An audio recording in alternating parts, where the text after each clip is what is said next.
Soit, généralement, c'est fait par les chrétiens, où ils vont dire que dans le sens, ils vont extrapoler en disant dans le sens que, voilà, l'islam vient du diable. Généralement, c'est comme ça qu'ils vont regarder ces versets viennent du diable, donc l'islam vient du diable. Généralement, c'est comme ça. Ou alors, comment les athées, parce que les athées ne croient pas au diable. Donc, comment ils utilisent généralement cette ambiguïté? Ils vont dire, non, regardez, le prophète, alayhi salatu wassalam, en réalité, c'était volontaire. Ici. Les chrétiens, ils vont plutôt aller dans le côté involontaire, dans le sens, c'est le diable qui est, ou alors même volontaire, dans le sens où le prophète, alayhi salatu wassalam, c'est le diable qui lui ordonne de propager l'adoration de ses idoles. Mais les athées, non, ils vont dire que le prophète, alayhi salatu wassalam, il a fait ça, généralement, c'est comme ça qu'ils argumentent, il a fait ça pour, ramener les Qurayshites avec lui. Mais on va voir que justement, quand tu médites sur la suite de l'histoire, tu vois que c'est tout le contraire. Parce que si on suit les chrétiens dans leur chemin, ils disent dans le sens, regardez, Shaitan, il a révélé ces versets, donc l'islam vient du diable. Admettons que Shaitan, il a lancé ces versets. Admettons que l'histoire elle est authentique. Mais du coup, si Shaitan, il a amené ces versets-là, il a fait les éloges de Allat, Wal-Uzza, wa Manat, qui a révélé, donc ça veut dire, selon toi, selon vous, que Shaitan, il veut l'adoration des idoles. Alors qui a révélé le verset qui vient l'abroger juste après? Si Shaitan, il veut l'adoration des idoles, qui a révélé les versets qui viennent abroger? Subhanallah. Donc c'est plutôt une preuve que justement, le prophète alayhi salatu wassalam, il vient pas du diable. Parce que l'adoration des idoles, le prophète alayhi salatu wassalam, il a reçu des versets qui abrogent ceux que le Shaitan a lancés, et il a réduit à néant toute l'adoration des idoles. Et il a blâmé l'adoration des idoles jusqu'à la fin de sa vie, alayhi salatu wassalam. Donc qui a descendu ces versets? Ça, c'est si on va du côté chrétien. Sur le deuxième plan, maintenant, plutôt sur le côté de ceux qui disent que le prophète, alayhi salatu wassalam, il aurait fait ça par intérêt, etc. Quand tu médites sur le contexte, déjà, c'est quoi le contexte dans lequel cette sourate, elle est révélée? Sourate An-Najm, c'est une sourate qui est plutôt fin de la période mécoise. Fandraj, il a mentionné que c'était, je ne sais pas d'où t'as tiré le fait que c'était en l'année 5 de la période mécoise, mais en réalité, c'est plutôt fin de période mécoise. Pourquoi? Parce que cette sourate, elle mentionne Al-Isra. Au début de la sourate, Allah, il va mentionner le récit de l'Isra ou Al-Mi'raj. Et ça s'est arrivé quand? C'est arrivé vers l'année 11 de la période, après la révélation, quoi. C'est plutôt fin de période mécoise. Et cette période-là, c'est l'une des pires périodes pour le prophète, alayhi salatu wassalam, depuis le début de la prophétie. Il y a Abu Talib, son oncle, qui le protégeait, qui est mort. Le prophète, alayhi salatu wassalam, lui-même, il est en danger d'assassinat. Et il y a beaucoup de savants qui te disent que c'est à ce moment-là que le prophète, alayhi salatu wassalam, il y a plusieurs hadiths qui parlent du fait qu'il a été atteint physiquement. Hatta que certains, parmi les polythéistes, ils en sont venus à étrangler le prophète, alayhi salatu wassalam. À ce moment-là, le prophète, alayhi salatu wassalam, aussi, dans cette période, il est parti à Taïf chercher du soutien. Il a pas été accueilli, il a été accueilli par les pierres, etc. Il a été lapidé, le prophète, alayhi salatu wassalam, par les enfants de Taïf. Du coup, le prophète, alayhi salatu wassalam, il n'avait pas de soutien. Ses compagnons, ils se faisaient persécuter. Une partie était en Abyssinie, comme il a mentionné. Subhanallah, il cherchait du soutien des tribus arabes, il n'avait pas de soutien, subhanallah. Le prophète, alayhi salatu wassalam. Donc, il était vraiment dans la pire période, dans la période mécoise de son prêche. Allez, attends, ouais. Pour le fait que ça soit en l'an 5, je corrige parce que j'ai mal formulé tout à l'heure, ouais. Le fait que ça soit en l'an 5, ça c'est dans le récit lui-même des versets sataniques. C'est Ibn Sa'd, parce qu'il y a la version d'Ibn Sa'd, Al-Kubra, pardon. C'est lui-même qui te dit qu'en fait, il y a eu l'émigration au mois de Rajab dans l'an 5 de l'Hégire, de l'an 5 de la mission prophétique, et que justement au mois de Ramadan, il y a eu l'incident. Donc au mois de Ramadan de l'an 5. Donc en fait, avec l'élément que tu montres, ça prouve encore plus que le texte des versets sataniques, il est inconsistant. Ouais. Mais sinon, il y a certaines narrations, il me semble, qui mentionnent pas justement l'année 5. Allahu a'lam sur ça. Bref. De toute façon, là, on va continuer selon le fait d'admettre que l'histoire est authentique. Du coup, là, le prophète, alayhi salatu wassalam, il est dans cette période-là de persécution, il se fait rejeter, il sort du boycott d'ailleurs, de l'année 10 à l'année 13, le prophète alayhi salatu wassalam, ou plutôt de l'année 7 à l'année 10, plutôt le prophète alayhi salatu wassalam, et la tribu des Banu Hashim, ils se font boycotter. C'est-à-dire que le prophète, alayhi salatu wassalam, il doit subir la famine, lui et ses compagnons. Enfin, vraiment, c'est le pire moment pour le prophète, alayhi salatu wassalam. Et méditez, subhanallah, parce qu'au moment où le prophète, alayhi salatu wassalam, selon l'histoire, au moment où ces versets-là, ils sont récités, comment ils réagissent les polythéistes? Ils sont extrêmement heureux. Ils attendaient que ça, subhanallah. Ils attendaient que la moindre concession du prophète, alayhi salatu wassalam. Et c'est pour ça d'ailleurs qu'ils se sont prosternés avec lui. Tous les Qurayshites là, les plus grands des mécréants, Abu Jahl, etc., etc., ils se sont prosternés avec le prophète, alayhi salatu wassalam. Et c'est justement ça qu'Allah avait annoncé au prophète, sallallahu alayhi wa sallam. Par exemple, dans Sourate 17, Sourate Al-Isra, Allah il dit وَإِن كَادُوا لَيَفْتِنُونَكَ عَنِ الَّذِي أَوْحَيْنَا إِلَيْكَ لِتَفْتَرِي عَلَيْنَا غَيْرَهُ وَإِذًا لَاتَّخَذُوكَ خَلِيلًا وَلَوْلَا أَن ثَبَّتْنَاكَ لَقَدْ كِدتَّ تَرْكَنُ إِلَيْهِمْ شَيْئًا قَلِيلًا. Allah, il dit, ils ont failli te détourner de ce que nous t'avions révélé, dans l'espoir qu'à la place de ceci, tu inventes quelque chose d'autre et tu l'imputes à nous. Et alors, ils t'auraient pris pour ami intime.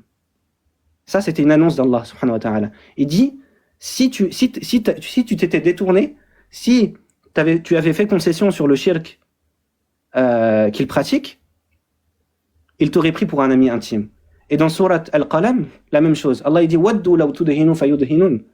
Ils aimeraient bien que tu transiges, avec eux afin qu'ils transigent avec toi. Et plusieurs fois, dans la Sira, ils ont demandé au prophète alayhi salatu wassalam, de faire des concessions avec lui. Dans le sens, si tu veux, on adore Allah sans associer pendant une année, et toi tu adores nos divinités une année. Quelle sourate a été révélée? Qul ya ayyuhal kafirun, la a'budu ma ta'budun. Dis aux mécréants, je n'adore pas ce que vous adorez. Subhanallah. Allah, il a révélé au prophète alayhi salatu wassalam de faire aucune concession sur le shirk. Et il y a des narrations authentiques, dans la Sira aussi, où c'est rapporté que dans le sens, ils lui disent, parmi les concessions qu'ils lui font, ils lui disent dans le sens, si tu adores Allah, toi, l'Uzza, etc., on va te donner les femmes, on va te donner, etc., on va te donner le leadership sur nous, on va te donner des biens, etc., etc. Et le prophète, alayhi salatu wassalam, il répond par la négative.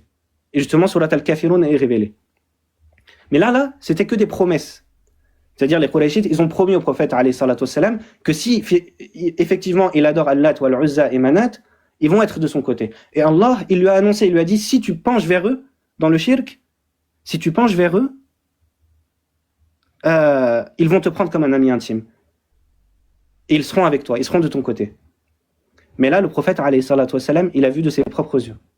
Parce que quand ces versets ont été récités, tous les polythéistes, ils se sont prosternés. Et les croyants aussi. Et d'ailleurs, il n'y a aucune narration de toute cette histoire où un croyant a dit quelque chose. Au contraire, on a même une narration d'un Tabiri, de Mohammed ibn Ka'b al-Qurazi, il me semble, qui dit que dans le sens que les croyants, quand ils ont entendu ça, aslamu, ils sont soumis. Enfin, à ce moment-là, le prophète, alayhi salatu wassalam, il a qui dans sa main? C'est-à-dire, si le prophète, sallallahu alayhi wa sallam, son but, c'était d'avoir le leadership sur les Qurayshites, ça y est, il l'a. Il a les polythéistes de son côté. Ils sont prosternés avec lui, le prophète, sallallahu alayhi wa sallam. Donc il a les polythéistes de son côté, les croyants de son côté. Enfin, qu'est-ce qu'il peut espérer de plus? Subhanallah. Si, dans l'hypothèse dans laquelle Hasha, alayhi salatu wa sallam, c'est un menteur. Là, dans cette situation, un menteur, il aurait tout ce qu'il recherche. Le leadership, c'est bon. Il a le prophète, sallallahu alayhi wa sallam. Il l'a vu de ses propres yeux. C'est-à-dire la promesse des Qurayshites, la promesse d'Allah, subhanahu wa ta'ala, quand il lui a dit, si tu penches vers eux, ils vont te prendre comme un ami intime. Effectivement, les narrations, elles te disent que les polythéistes, farihou, ils se sont réjouis, subhanallah. Ils se sont dit, ça y est, le prophète, sallallahu alayhi wa sallam, pour une fois, ça y est, il a un peu penché de notre côté. C'est la première fois, qu'est-ce qu'elle dit dans la narration? Elle dit, c'est la première fois qu'il a mentionné nos divinités en bien. Subhanallah. Parce que là, pendant 10 ans, le prophète sallallahu alayhi wa sallam, il combat le shirk, etc. Ils se disent, enfin, on entend une parole. Eux, tout ce qu'ils voulaient, c'était même pas que le prophète sallallahu alayhi wa sallam arrête sa da'wah, parce qu'ils savaient que qu'ils avaient perdu d'avance. Ils ont demandé simplement, est-ce que tu peux arrêter de parler contre nos divinités, c'est tout. C'est-à-dire, toi, prêche, yani le tawhid, etc. Mais arrête d'insulter nos divinités. Subhanallah. Tellement ils étaient à l'impuissance face à la da'wah du prophète sallallahu alayhi wa sallam. Donc, pourquoi ça a augmenté la foi des croyants? Parce que cet épisode-là, c'est une preuve que le Coran, il vient ni de Shaitan, ni des passions du prophète sallallahu alayhi wa sallam. D'ailleurs, ce qui est mentionné au début de Surat An-Najm, dont il a parlé Bakari. وَالنَّجْمِ إِذَا هَوَى مَا ضَلَّ صَاحِبُكُمْ وَمَا غَوَى وَمَا يَنطِقُ عَنِ الْهَوَى. Il ne parle pas sous l'effet de la passion. إِنْ هُوَ إِلَّا وَحْيٌ يُوحَى. Ce n'est qu'une révélation qui lui est inspirée. Comment c'est une preuve que ça vient pas de Shaitan?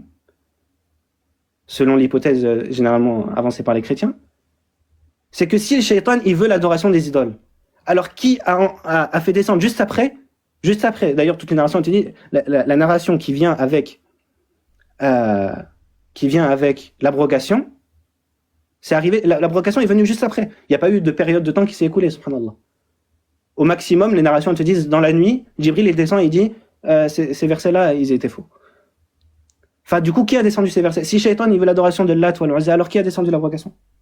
Et dans la deuxième hypothèse selon laquelle le prophète alayhi salatu wassalam, il aurait fait ça par pression. Alors, subhanallah, qui a descendu les versets? Et subhanallah, méditez, c'est-à-dire le prophète alayhi salatu wassalam, les Qurayshites, ils se sont prosternés avec lui. Les croyants, ils se sont prosternés avec lui. Les polythéistes, ils se sont réjouis, ils étaient très heureux que le prophète sallallahu alayhi wa sallam il penche vers eux. À votre avis, comment ils ont réagi quand le prophète sallallahu alayhi wa sallam juste après leur dit non, mais vous voyez ça venait de Shaitan en fait. Là, les versets pour lesquels vous vous êtes réjouis, ça vient de Shaitan.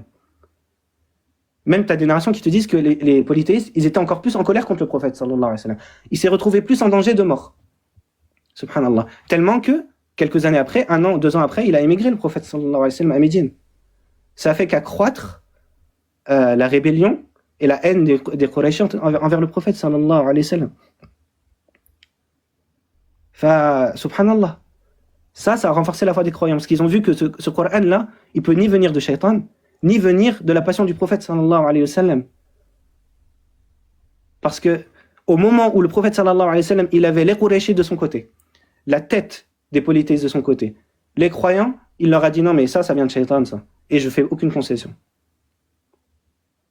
Et l'adoration des idoles, tout ça c'est faux. Subhanallah. Enfin, cette histoire-là, en réalité, c'est une preuve pour nous. C'est une preuve de la prophétie de Mohammed sallallahu alayhi wa sallam. C'est pas une ambiguïté, subhanallah.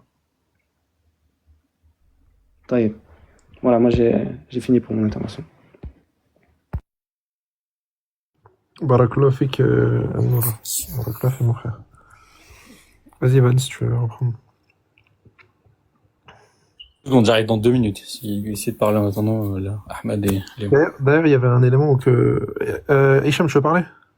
Ou Abou Saad? Salam alaikum wa rahmatullah. Il y avait Ahmed qui était, comment on appelle ça, qui était monté avant moi. Je vais parler après Von, Inch'Allah Ta'ala, parce que j'ai pas envie qu'on mélange les deux sujets. Donc dès qu'il revient, pas de souci, je vais intervenir, Inch'Allah Ta'ala. Okay. Comme ça, on va pas mélanger.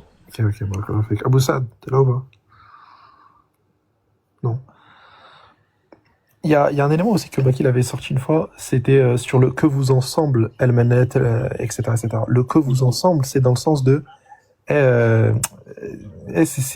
trucs-là. C'est dans ce sens-là, en vrai. En fait, justement, ça on en avait déjà parlé avec Bakari.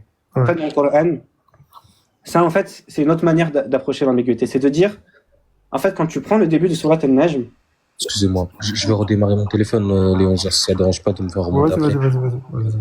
Là, ça c'est si on part sur pour dire que l'histoire n'est pas authentique. Parce que Bakari, là, la manière dont il argumentait, etc., c'est en partant du principe que l'histoire n'est pas authentique. Ouais. Et justement, l'objectif, en fait, parce que certaines personnes peuvent se demander, mais c'est quoi la preuve dans le sens c'est pas pourquoi Bakari nous mentionne que dans la sourate, c'est impossible qu'il y ait des versets sataniques, etc.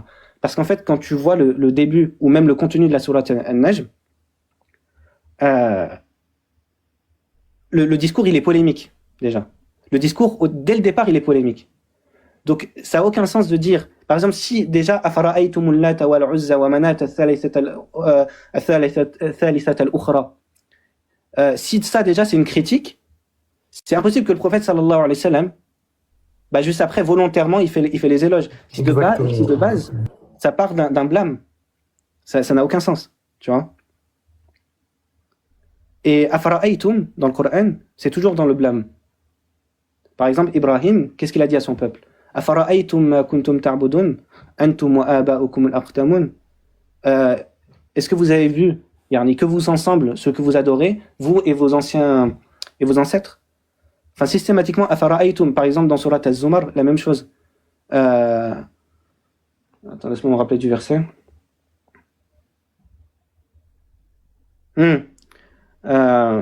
ولئن سألتهم من خلق السماوات والأرض ليقولن الله قل أفرأيتم ما تدعون من دون الله إن أرادني الله بضر هل هن كاشفات ضره أو أرادني برحمة هل هن ممسكات رحمته. Enfin, la même chose, le prophète alayhi salatu wassalam, Allah subhanahu wa ta'ala, il dit au prophète sallallahu alayhi wa sallam de s'adresser à Quraysh et de leur dire أفرأيتم ما تدعون من دون الله. Voyez-vous ce que vous adorez, ce que vous invoquez en dehors d'Allah, est-ce qu'elles sont capables de me nuire ou de m'apporter un quelconque bénéfice? Enfin, systématiquement, afara'aytum, surtout quand ça parle du shirk, c'est toujours un blâme sur les divinités. Dans le Coran.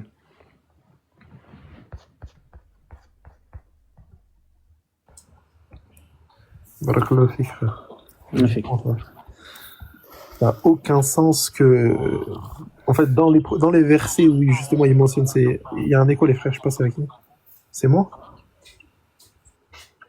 Allô? Ah, il y a un écho, je sais pas. Ah non, tu peux te muter? Ah, c'est moi? Ok, attends. Ouais, je sais pas. Ouais, je disais, en fait, ça n'a aucun sens de critiquer. Ça n'a aucun sens de critiquer. Au moment où tu transmets les versets, tu critiques, bah, en fait, ces fausses divinités. Et puis finalement, non, en fait, il est en train de dire, ouais, adorez-les, en fait. Ça n'a aucun sens. Mais en plus, il y a une autre contradiction, c'est qu'en fait, dans le Sahih Bukhari, en fait, t'as un épisode où le prophète, il récite sur la Najm, et on te dit que tout le monde se prosterne au moment où il a fini de réciter la prière, la sourate. Et du coup, c'est pas logique, parce que les polythéistes, ils se seraient prosternés, alors, enfin, ce serait pas logique. C'est qu'en fait, quand est-ce que les polythéistes se seraient prosternés, en fait? Ils se seraient prosternés à la fin de la sourate, alors que la suite de la sourate les réfute, ou ils se seraient prosternés pendant? En fait, il y a une imprécision par rapport à ça. Non, exactement. Il y a une contradiction sur ça aussi. Ça veut dire que parce que c'est dans cette sourate, justement, il y a une ayah de sajda à la fin. Enfin, c'est beaucoup plus cohérent de dire que le prophète sallallahu alayhi wa sallam, il s'est prosterné à la fin de la sourate. Mais si on dit ça, bah, ça a détruit toute l'histoire. Mais du coup, il s'est pas prosterné au milieu, en fait. Et non, justement. Et en plus, dans cette sourate, il y a un verset de sajda. Il y a un verset de prosternation. Mais ça, j'ai un argument par rapport à je vais l'évoquer tout à l'heure. Mais ouais, bon, moi, j'ai des éléments un peu éparses. Genre, j'ai pas fait par bloc, etc. Juste donner les éléments que j'ai. Après, ça fera certainement la redite par rapport à ce qu'on dit Bakary et Nour, mais c'est pas grave.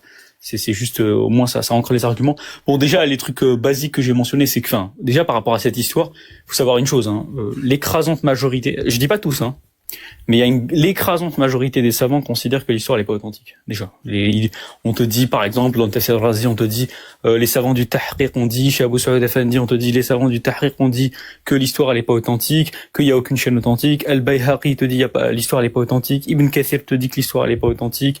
Enfin, en fait, il y a certains savants qui ont dit qu'elle était authentique. Là, je pense, là, de tête, j'ai surtout Ibn Hajar al-Asqalani qui a défendu l'histoire, qui te dit qu'il y a corroboration, mais on va en parler tout à l'heure. Mais en fait, la grande majorité des savants considèrent que l'histoire n'est pas authentique. Qadi Iyad, il considère qu'elle est pas authentique. Le Qadi Ibn Arabi le juriste, pas Ibn Arabi le soufi, considère que l'histoire elle est pas authentique, qu'il n'y a pas de chaîne viable dessus. Et même des savants parmi les salafs, qu'on évoquera tout à l'heure. Mais tout ça pour dire qu'en fait, déjà, là, c'est pas un argument, parce que là, c'est un peu de l'autorité, mais déjà, le tableau de base, c'est que, et l'Albani il a écrit aussi un truc dessus pour montrer que c'était pas authentique, mais le tableau de base, c'est juste de dire qu'en fait, les savants, dans leur majorité, considèrent que le récit des versets sataniques n'est pas un récit authentique. Donc déjà, techniquement, on pourrait s'arrêter là, on pourrait dire, mais en fait, vous êtes en train de nous ramener de l'ambigu là. C'est que votre argument, de base, nous, notre croyance que le prophète, alayhi salam, c'est un vrai prophète, etc., c'est un truc qui est basé sur des choses certaines. Vous nous ramenez des textes où il y a ambiguïté déjà de base. D'un point de vue épistémologique simplement. On a le Coran qui est transmis par Tawatur avec certitude, etc. Les preuves de la prophétie qui sont transmises par Tawatur, etc., etc. Donc d'un côté, on a le Tawatur, l'authenticité maximum, un degré de preuve extrêmement élevé. De l'autre côté, vous nous rapportez un récit qui n'est évidemment pas mutawatir, mais qui en plus comporte des failles des failles qui sont telles qu'une très grande majorité des savants considèrent le texte comme pas authentique. Donc c'est même pas que votre texte il est authentique et rapporté avec peu de gens. C'est que non seulement votre texte il est pas mutawatir, mais en plus il est pas authentique. Enfin, du moins il y a divergence sur son authenticité et la majorité des savants considèrent que c'est pas authentique. Donc évidemment que vous pouvez pas faire un argument contre nous en nous rapportant des choses qui sont ambiguës, floues, mal fondées, alors que nous on a le Coran mutawatir, etc. Et avec tous les versets qu'on a cités, En fait, vous pouvez pas comparer le fort et le faible. En fait, c'est un raisonnement de base, c'est très simple, mais déjà ça, il faut le mentionner. Bon, dans le Coran, on a déjà évoqué, mais par exemple, dans Surat Al-Haqqa, par exemple, versets 44 à 46, Allah il dit que s'il avait forgé, en parlant de Mohammed alayhi salam, contre nous quelques paroles, nous l'aurions saisi de la main droite, puis nous lui aurions coupé la horte. Ça, c'est un verset qui est souvent cité par les islamophobes parfois. Mais en fait, ça montre qu'en fait, il y a une tension. Le diable aurait une intervention dans le Coran, alors que même dans le Coran, on te dit que si il y avait une quelconque forgerie contre Allah, alors Mohammed alayhi salam se serait vu couper la horte. Donc dans le Coran, il y a des contradictions avec ça. Dans Surat Yunus au verset 15, dit « Il ne m'appartient pas de le modifier de mon propre chef, je ne fais que suivre ce qui m'est révélé ». Dans la même Surat Najm, qu'on a déjà évoqué tout à l'heure, les versets 3 et 4, « Il ne parle pas sous l'effet de la passion, ce n'est qu'une révélation révélée ». Donc il n'y a pas de passion, il n'y a pas d'intervention extérieure, il n'y a pas de modification, il n'y a pas de forgerie, il n'y a pas de quoi que ce soit. Donc déjà le contexte du texte coranique ne se prête même pas à la possibilité d'une sorte d'interpolation, d'autant plus que, comme l'ont mentionné certains, le verset, prétendument verset satanique, tilka al-gharaniq al-ula, là, et après ça continue, je me rappelle plus, mais il ne correspond même pas avec la structure de la sourate Najm. Hein. Parce que je rappelle, on est dans le Coran, il y a des structures bien précises, il y a des parallélismes, il y a tout ce qu'il faut. En fait, ce texte-là ne correspond pas avec la structure de sourate Najm. Ensuite, il y a plusieurs problèmes qui vont se poser. C'est que, en fait, dans les récits qu'on rapporte par rapport à ça, on va souvent évoquer deux autres groupes de versets en plus. Il y a Sourate 17, versets 73 à 75, et Sourate 22, verset 52. Le problème, c'est qu'en fait, si on suppose que Sourate 17, 73 à 75 est en fait une réaction à l'événement des versets sataniques, il suffit de lire, en fait, Sourate 17, en fait. Sourate 17, on dit quoi? Verset 73. Ils ont failli t'éloigner de ce que nous t'avons révélé pour que tu inventes à notre sujet autre chose. On remarque quoi ici? Le terme qui est employé, c'est kada. Donc c'est le fait de faillir, implique que la chose n'a pas eu lieu, en fait. C'est-à-dire que si on te dit ils ont failli t'éloigner de ce que nous t'avons révélé, c'est qu'ils n'ont pas réussi, puisqu'ils ont failli. Ils ont failli le faire, mais ils ont failli à le faire, donc ils ne l'ont pas fait, en fait. Si prétendument Sourate 17, verset 73 était en réaction à l'épisode des versets sataniques, comme le suggèrent certaines versions du texte, alors pourquoi ils ont failli te détourner de ce que nous t'avons révélé? De deux choses l'une. Soit l'épisode des versets sataniques n'est pas considéré par le Coran lui-même comme un détournement de ce qui était révélé, mais ça c'est complètement absurde, parce que de fait c'est un détournement de ce qui a été révélé, soit l'épisode n'a pas eu lieu. Donc ça déjà c'est un argument qui est important par rapport à ça. C'est qu'en fait, on peut pas considérer que Sourate 17, verset 73 est une réaction au verset satanique, alors que précisément le texte suggère qu'ils n'ont pas eu lieu. Pareil, le verset juste après, verset 74. Et si nous ne t'avions pas rendu ferme, tu aurais failli t'incliner vers eux légèrement. Mais si l'épisode était vrai, on aurait pu suggérer qu'il aurait véritablement incliné vers eux, en fait. Donc il y a une forme d'inconsistance dans le texte. Sauf si on l'interprète, mais on verra les interprétations après. Mais si on le prend tel que l'interprètent les chrétiens et nos opposants, comme quoi il s'est incliné vers eux, qu'il est allé dans leur sens, etc., Sourate 17, verset 73, Sourate 17, verset 74, en fait, ne pourrait pas être des références aux événements des versets sataniques, puisque les versets 73 et 74 suggèrent que l'événement n'a pas eu lieu. Sinon, le terme faillir, il aurait pas de sens, en fait. Quand on dit que ça a failli se dérouler, c'est que ça ne s'est pas déroulé. Sinon, c'est pas correct, en fait, d'employer le terme faillir. Donc ça, déjà, il y a un problème avec ça. Là, pareil, le terme laoula ici, si ce n'était que. Donc là, il y a des problématiques par rapport à la prétendue réaction de Sourate 17 par rapport à l'épisode des versets sataniques. Après, t'as plusieurs d'autres versets dans le Coran qui suggèrent aussi que cet épisode n'aurait pas pu avoir lieu. Par exemple, Sourate Al-A'la, verset 6, nous te ferons réciter et tu n'oublieras pas. S'il y a eu les versets sataniques, ça suppose qu'il y a eu une interpellation, donc un oubli de la continuité, en fait. Donc un oubli de la continuité, ce serait pas logique, en fait. Aussi, il y a un autre problème, c'est que, par exemple, j'ai déjà mentionné que le texte, il a été rejeté par beaucoup de savants, etc. Mais même, par exemple, chez les salafs, on a des rejets de ce texte-là. Par exemple, on a un savant du hadith qui s'appelle Mohammed ibn Ishaq ibn Khuzayma, qui est un savant du hadith parmi les salafs, qui est mort au 3e siècle de l'Hégire, je crois qu'il est mort en 227. Je suis plus en tête, mais ça doit être ça. Par exemple, il a été questionné à propos de cette histoire, et il dit que c'est une invention des anadiqa, des hérétiques. Il considère que c'est une invention des hérétiques. Donc en fait, la position comme quoi ce texte il a été inventé ou interpolé, c'est une position commune en fait parmi les musulmans. C'est pas une position. C'est-à-dire qu'en fait, quand vous prenez cette position, vous êtes dans une position de confort. techniquement. Et il a également écrit un livre entier pour réfuter ce texte-là. Mais en fait, il y a un autre problème aussi, c'est que quand on va dans les sources les plus authentiques, typiquement, les sources les plus authentiques, c'est quoi? C'est le Bukhari, le Sahih al-Bukhari, grosso modo. Hein. Quand on va dans ce genre de sources, en fait, on a une histoire qui parle d'un épisode très très similaire. On a une histoire où le prophète, alayhi salatu wassalam, il récite surat Najm, et précisément, qu'est-ce qui se passe? Il se passe que tout le monde se prosterne. On dit les polythéistes, les croyants et les djinns. Il y aurait plusieurs personnes qui se seraient prosternées. Ça, c'est par exemple ce qui est rapporté dans le Sahih Bukhari au numéro 1071. Où en fait, le prophète, alayhi salatu wassalam, il s'est prosterné alors qu'il était en train de réciter Najm, et lui s'est prosterné avec les musulmans, les païens, les djinns et tous les êtres humains. Et ça, c'est ce qui est rapporté par Ibn Abbas au Sahih Bukhari numéro 1071. Mais là, c'est un truc très marrant. C'est qu'en fait, l'histoire des versets sataniques, c'est le même contexte. Il y a des païens qui se prosternent, il y a des musulmans qui se prosternent, il y a une récitation de Surat Najm.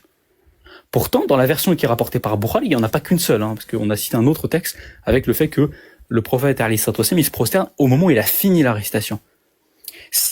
Pourquoi on a des textes qui sont radicalement, qui sont très proches du point de vue du contenu, mais chez le Bukhari, qui est une des sources les plus authentiques, si ce n'est la plus authentique, chez le Bukhari, comme par hasard, l'épisode avec les grues et l'intercession espérée d'Allat, Al-Uzza et Wal-Manat, en fait, pourquoi on le retrouve pas?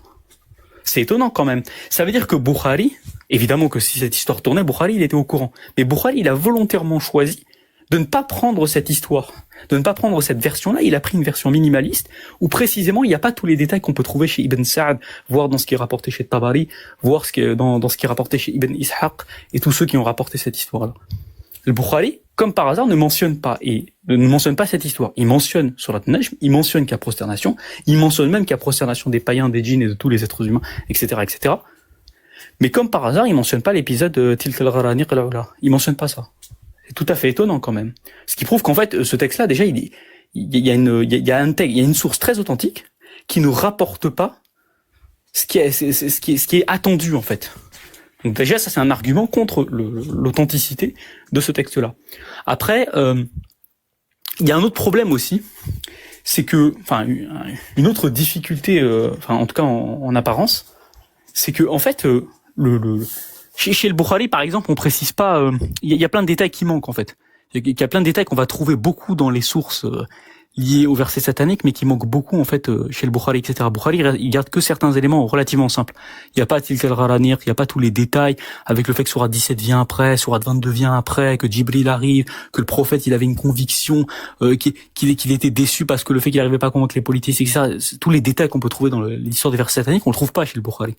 Ce qui prouve qu'en fait, le Bukhari évidemment était connaissant de ça, mais on n'a pas ça qui est mentionné. Donc cette omission d'Al-Bukhari, elle est forcément volontaire. Ça veut dire qu'il a considéré que ça ne remplissait pas les critères d'authenticité chez le Bukhari quand même. Donc ça c'est un point intéressant. Après, il y a un autre point qui est aussi, intéressant, c'est que comme je disais, la version des versets sataniques qui parle disons de l'enceinte de la mission prophétique. Cette version elle est problématique déjà.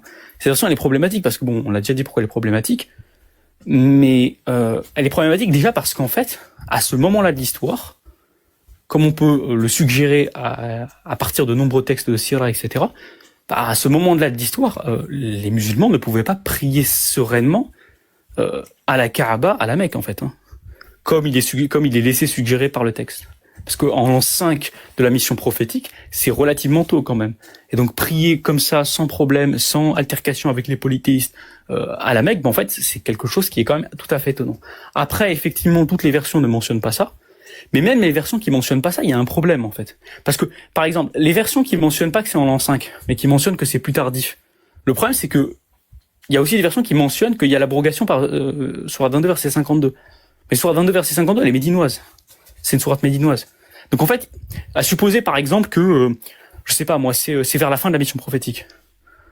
Et que Surat al-Hajj, c'est une sourate médinoise. On te dit que c'est la première année de l'Hégire. Surat al-Hajj en tout cas. Comme c'est suggéré par beaucoup. Dans ce cas, ça voudrait dire qu'il y a eu une période extrêmement longue. Donc on est facile sur 2-3 ans. Voire 8 ans dans le cas où, 8-9 ans dans le cas où c'est l'an 5 de la mission prophétique. Où précisément, il n'y a pas eu d'abrogation. Parce que si on considère que c'est Surat 22 qui abroge, alors il n'y aurait pas eu d'abrogation. Il n'y aurait pas eu d'abrogation et donc il y aurait toute une période où les musulmans comme ça, ils réciteraient ce verset. Ce qui serait complètement étonnant. D'autant plus que, pourquoi la persécution des Qurayshites aurait continué dans ce cas-là? Parce que si les Qurayshites étaient considérés que c'était incroyable que Mohammed loue leur divinité, pourquoi ils auraient continué à persécuter les musulmans? Ce serait pas logique. Puisque précisément, les musulmans seraient toujours en train de réciter des textes que les Qurayshites louent, et à tel point, ils les ont tellement loués qu'ils se seraient prosternés pour ce texte-là. Ce serait complètement étonnant quand même. Ensuite, bon, là on a évoqué un petit peu Al-Bayhaqi, Ibn Kathir, enfin bref, la question de l'authenticité. Mais après, il y a aussi, alors un autre point que je voulais mentionner, tac, qu'est-ce que j'avais mis dans les... Voilà, après, il y a aussi la possibilité, parce que même à supposer que le texte soit authentique, donc là je reprends l'hypothèse que Nour avait prendre, même à supposer que le texte soit authentique, en fait, il y a plusieurs points qu'on peut donner déjà. Déjà, il y a un point intéressant, c'est que dans certaines versions, parce qu'en fait, le texte, il dit quoi concrètement? Parce que c'est la partie intéressante du texte, c'est le diable interjeta sur sa langue 2 phrases, kalimatayn. Et c'est la fameuse phrase, ce sont les sublimes grues, certes leur intercession est grandement espérée. Mais en fait, il y a des versions de ce texte-là où précisément, il n'y a pas sur sa langue. Il y a juste la partie, le diable interjeta. Et après, les 2 paroles. Mais ça, c'est un point intéressant parce que ça va permettre, par exemple, à des auteurs comme Ibn Hajar al-Asqalani, et Al-Qadi Iyad, il va suggérer cette interprétation, même si lui considère que le texte n'est pas authentique. Parce que Ibn Hajar, par exemple, lui, qui va considérer qu'il y a quand même corroboration et donc que le texte il mérite d'être analysé, il va dire, par exemple, que la meilleure interprétation de ce texte-là, c'est simplement de considérer que, en fait, Mohammed, il n'a pas prononcé ça. Parce que le texte, quand on regarde bien, c'est le diable interjeta. C'est pas Mohammed a prononcé, c'est le diable interjeta. Et justement, il y a des versions où il n'y a pas sur sa langue. Le diable interjeta, donc c'est juste, il interjeta des paroles. Mais comment on sait que c'est Mohammed dans ce cas-là? Et du coup, qu'est-ce qu'ils ont suggéré? Ils ont suggéré que précisément, la phrase la tilka al-gharaniq, en fait, c'est pas Mohammed qui l'a donné, mais ce sont les polythéistes eux-mêmes qui l'ont donné. Et ça, c'est en conformité avec un certain nombre d'indices contextuels. C'est quoi les indices contextuels qui suggèrent ça? Le premier indice qui est intéressant, c'est que, par exemple, chez certains auteurs qui sont spécialistes, par exemple, dans les pratiques des Arabes pré-islamiques, etc., par exemple, chez Ibn Kalbi, on apprend que cette phrase-là, elle n'est pas anodine. Cette phrase-là, elle était déjà employée par les polythéistes pré-islamiques, notamment lors de leur rite autour de la Kaaba. C'est-à-dire qu'ils avaient déjà utilisé ce genre de phrase. Et ça, c'est ce que rapporte Ibn Kalbi. Après, je vais donner la source rapidement. Et donc déjà, il y a un contexte où en fait, il est totalement possible que les polythéistes utilisent ce genre de phrase. Et d'autant plus que le texte ne dit pas directement, en tout cas dans certaines versions, il ne dit pas directement que c'est Mohammed alayhi salatu wassalam qui disait ça. Aussi, il y a un autre truc, c'est que dans le Coran, on a déjà en fait le côté, on sait déjà d'après le texte coranique que précisément il y avait, les Qurayshites et polythéistes qui avaient l'habitude de justement intervenir et de ne pas écouter dans la récitation du Coran. Par exemple, sourate 41 verset 26, Allah il dit, ceux qui mécroient disent, n'écoutez pas ce Coran, couvrez-le de vacarme, peut-être aurez-vous le dessus. Donc en fait, on a déjà un témoignage dans le Coran que les polythéistes, ils avaient comme pratique, ou au moins comme intention, d'intervenir dans la récitation du Coran et de faire du vacarme. On a ça, plus le fait que les polythéistes utilisaient déjà ce type de terme, plus le fait qu'on savait que les polythéistes étaient opposés aux musulmans, plus le fait que dans certaines versions, je rappelle toutes faibles, il y a pas de chaîne authentique à ce sujet-là. Même Ibn Hajar, lui, son argument c'est la corroboration, c'est pas les chaînes authentiques. Il n'y a pas de chaîne authentique dans ces circonstances-là. Plus le fait que dans certaines variantes, t'as pas sur sa langue, mais c'est juste interjeta, en fait, on peut tout à fait comprendre le texte comme le fait Ibn Hajar, et il dit que c'est la meilleure interprétation. On peut tout à fait comprendre le texte comme, tout simplement, que ce sont les polythéistes directement qui ont intervenu et qui ont parlé, en fait, et qui ont semé la confusion et qui ont commencé à dire Mohammed a dit ça, etc. Et ça a créé une confusion générale. Ça, on peut tout à fait dire ça aussi. Un autre point, une autre interprétation qui est possible aussi, ça c'est l'interprétation d'Ibn Taymiyyah et Ibn Baqillani, c'est qu'en fait, et c'est basé sur, en fait, ce que rapporte une version qui est rapporté chez Zuhri, Ibn Shihab al-Zuhri, en fait, où il dit que, en fait, les musulmans, c'est-à-dire au moment où il y a eu l'épisode des versets sataniques, Zuhri rapporte que, précisément, les musulmans, ils n'ont pas entendu ce passage-là. Ils n'ont pas entendu cette chose-là. Ils l'ont pas entendu. D'ailleurs, c'est pas totalement étonnant, parce qu'il y a des versions de l'épisode des versets, il y a tellement de versions, dans ce truc-là. Il y a des versions de l'épisode des versets sataniques où le prophète, il est étonné d'avoir dit ça. Quand Jibril lui dit ça. Et les musulmans l'ont pas entendu. Et justement, là, ce que vont dire certains savants, c'est qu'en fait, il y a que les polythéistes qui ont entendu ça. Les musulmans et le prophète, ils n'ont pas entendu ça. C'est-à-dire que, concrètement, c'est juste Allah qui a créé dans leur audition le fait qu'il y ait eu ce propos-là, il y a eu le fait qu'il y ait eu cet épisode-là. Ça, c'est par exemple ce que vont suggérer Ibn Taymiyyah. Alors Ibn Taymiyyah, je suis pas totalement sûr que c'est sa position, mais je sais qu'il suggère cette interprétation. En tout cas, c'est ce que dit Ibn Baqillani, ça c'est sûr, et c'est sur la base de ce que rapporte Ibn Shihab az-Zuhri. Donc déjà, même sur l'interprétation, on peut donner plusieurs éléments. Après, j'avais noté quoi? J'avais noté, bon, par Ibn Hazm qui rejette le truc, enfin bref, il y a beaucoup de trucs. Et pour Ibn al-Kalbi, la source que je sais, c'est Kitab al-Asnab, pour Ibn Kalbi. Voilà, bon, je reprendrai peut-être après, pour pas monopoliser la parole. Alaikum. Moi, je voulais juste rebondir sur un point qui me semble crucial. Bon, le sujet en soi, je l'ai pas forcément étudié en long et en large, comme ce qui a été proposé. Moi, c'est simplement sur la théologie coranique elle-même. Parce que lorsqu'on prend les récits sur Ranaliq, bon, déjà, il y a plusieurs versions. Toutes les versions n'impliquent pas forcément l'intervention du diable. Mais il y a un point qui est intéressant à noter, c'est que dans ces récits-là, du moins qui mentionnent l'intervention du diable, le terme qui est utilisé, enfin peu importe le terme en réalité, mais on parle de halaqa, c'est-à-dire il y a une, comment on pourrait le traduire, il y a une intervention, il y a une interjection, je sais pas comment on pourrait le traduire, du diable dans at-tilawa, c'est-à-dire dans la récitation. Mais en fait le Coran il réfute précisément cette chose-là, cette approche, en s'inscrivant en porte-à-faux à l'égard des révélations antérieures. Et pour preuve, la sourate 22 verset 52, je vais développer avec la sourate 2 en parallèle. Après, sinon, il veut poursuivre dessus. Donc, on va avoir au verset 52 de la sourate 22. Nous n'avons envoyé avant toi ni messager ni prophète qui n'ait récité, donc, c'est-à-dire ce qui lui a été révélé, sans que le diable n'ait essayé d'intervenir. وَمَا أَرْسَلْنَا مِنْ قَبْلِكَ مِنْ رَسُولٍ وَلَا نَبِيٍّ إِلَّا إِذَا تَمَنَّى ألقى الشيطان. Donc on a bien ici le alqa shaytan fi umniyatihi. Après il y a l'abrogation qui rentre en jeu. Allah abroge ce que le diable suggère. فينسخ الله ما يلقي الشيطان ثم يحكم الله آياته والله عليم حكيم.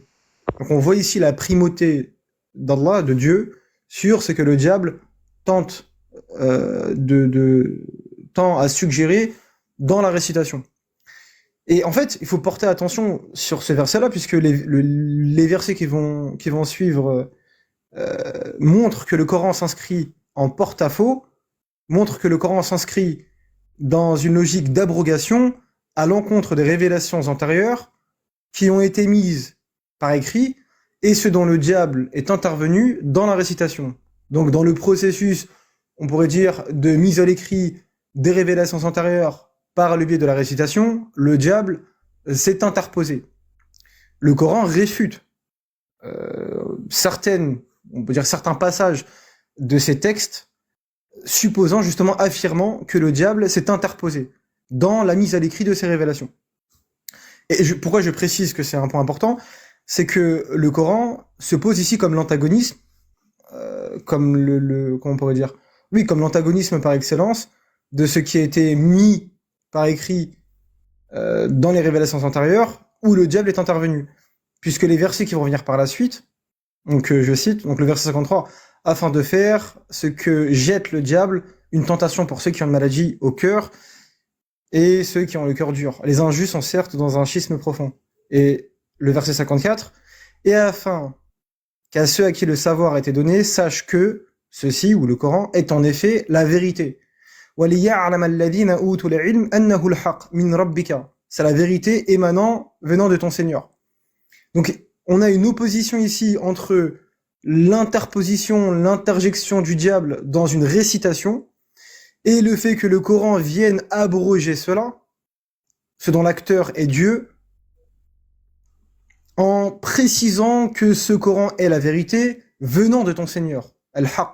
Donc c'est une vérité qui tranche venant du Seigneur.